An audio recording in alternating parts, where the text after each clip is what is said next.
আসসালামু আলাইকুম। কি অবস্থা, কেমন আছেন সবাই? আশা করি ভালো আছেন। আলহামদুলিল্লাহ, আমিও ভালো আছি।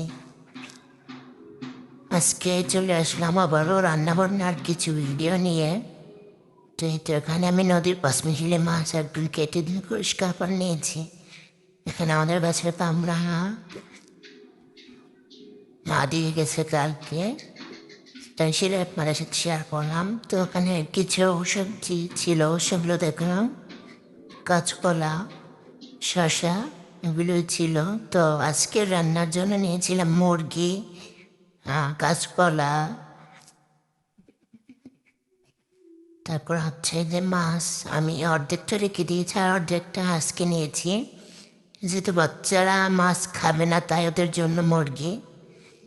আর একটু হচ্ছে আমরা কেটে নিয়েছি, একটু মসুর ডাল রান্না করবো আমরা দিয়ে। এটা আমাদের ঘরে সবাই পছন্দ করে খুব, বিশেষ করে আপনাদের ভাইয়া। তো এটাও ডাল ভুতে পানি দিয়ে দিয়েছি, এবার আমড়াগুলো দিয়ে দিলাম। এদিকে ডাল হাতে থাকুক। ছেলে মাদ্রাসা থেকে এসছে, দেখছি মেয়ে দেখুন কি করতেছে, বলতেছে দাদা তোমার জ্বর হয়েছিল, জ্বর কমছে? তাই কপালে প্রথমে হাত দিয়ে দেখেছে, তারপরে চমু দিল, জড়িয়ে চললো। তো আবার চলে আসলাম রান্না কাছে। তো ডাল হয়ে গেছে, বাগার দিয়ে একটু ফুটিয়ে নেব।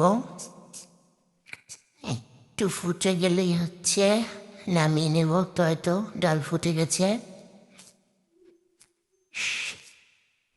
তো এর পাশে আমি মশলা কষিয়ে নিচ্ছি মাছের জন্য।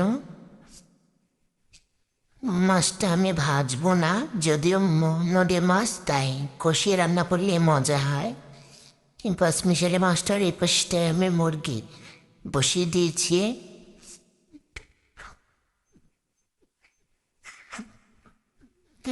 কষানো চলছে।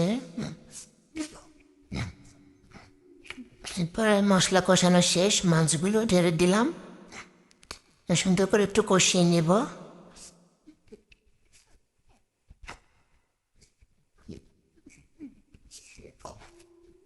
এই তো তো আমি এই যে কিছু কিছু হয়তো ভুল আছে, কিছু বলবো না, অনেক ভুলই আছে আমার ভিডিওতে।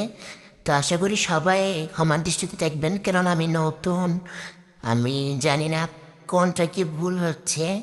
ক্ষমার দৃষ্টিতে দেখবেন। আর অবশ্যই আমার চ্যানেলটা সাবস্ক্রাইব করে দিবেন।